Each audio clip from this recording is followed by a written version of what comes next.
Biden's campaign teasing a rollout on climate policy with a focus on finding middle ground.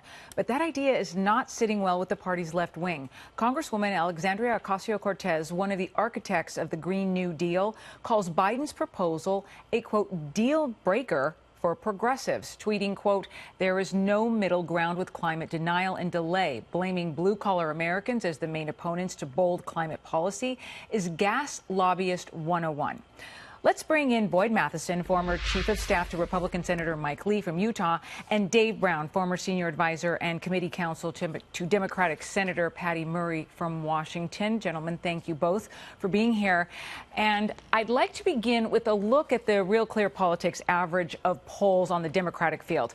You can see here the former vice president is far and away in the lead right now. My question is, and Dave, I'll begin with you. If the Democrats are determined to take down the president in 2020, how does taking down the current leader help the overall goal, the leader in the field?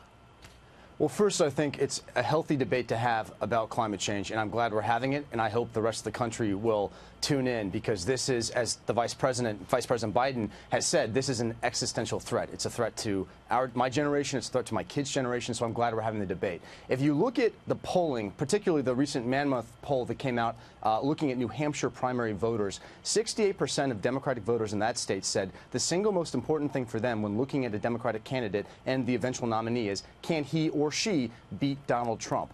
In terms of issue tests and whether or not they cared, if they agreed with every issue that nominee stood for, polled far less. And so I do think there's an interesting political context to all of this, which is the Vice President Biden, clearly the front runner. He's polling very well in New Hampshire. He's polling very well in Iowa. And Democratic voters, first and foremost, care about beating the president. That said, if you look at polls, aside from health care, climate change is up there as a principal issue that Democratic primary voters care about.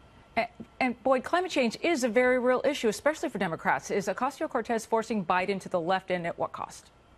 Well, I think one of the challenges is I think most Americans agree that we do need to have a serious conversation about climate, about stewardship of the land. The problem is that they're pushing so far to the left in terms of how to do that. The big challenge is that so often they're getting these solutions that are what I call 20% solutions. Less than 20% of the people want the government, for example, to take over the economy in a way just to fix the climate. Same thing applies with health care. Everybody wants cheap, affordable health care.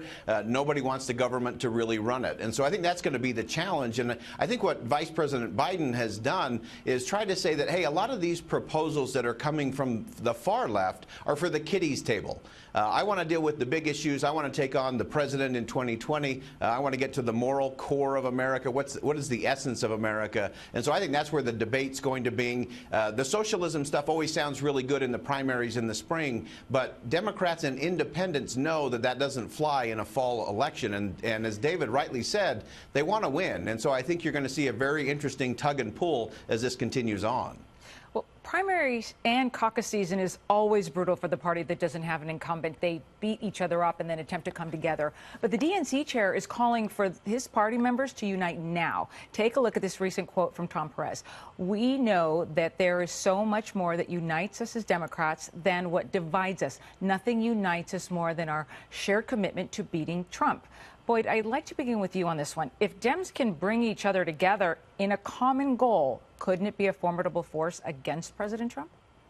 Yeah, I think that is the key. The unity message is going to be very important for Democrats as they roll through the process. If they don't learn anything from 2016 and beat each other up the way Republicans did, that will say a lot about the Democratic Party. But I think the thing they have to be very careful of is that in the rush for these 22 candidates now to get the nomination, they're all going so far that they're making everything a crisis. We have a climate crisis. We have an energy crisis. We have an opioid crisis. And the American people get exhausted because they can see that for many of these candidates, these are manufactured crises, so that they can raise money and try to get some notoriety and get some momentum with a viral video, a social media moment that can propel them to the top of the pack when it comes to the debate. So it's a really tricky needle to thread, but it's one that the Democrats are going to have to do to unite and actually give the president a run for his money in 2020.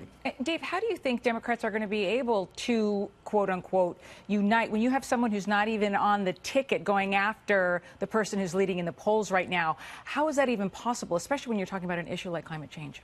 Yeah, well, first, let me just say on the climate change point, this isn't a manufactured crisis. It's kind of a real, very real crisis. The National Climate Assessment published by this government said that. To your question, look, I think there's a big difference between the Twitter universe and what pundits like us say on air and what's actually happening on the ground in the early primary states and when candidates are actually talking to voters. And I suspect that were we to be privy to those kitchen table conversations, there is already a vast consensus among Democratic primary voters that we are united. We are united in our belief that this president needs to be denied a second term. And I think 2018 also offers a really helpful roadmap of the types of issues that brought us together. Healthcare as a very good example. Healthcare really won Democrats the House in 2018, and that continues to be such an important issue in 2020. And so I think you see broad consensus forming. That said, I think debate is healthy, and I think having a conversation about climate change and whether it's the Green New Deal or something perhaps slightly more centrist, you're defining a contour of options. And of course, you know, you govern in prose, but you campaign in politics, right? So there's going to have to be a little push and shove and compromise when it comes to the actual policies of this. But I'm glad we're having the debate. I think it's healthy.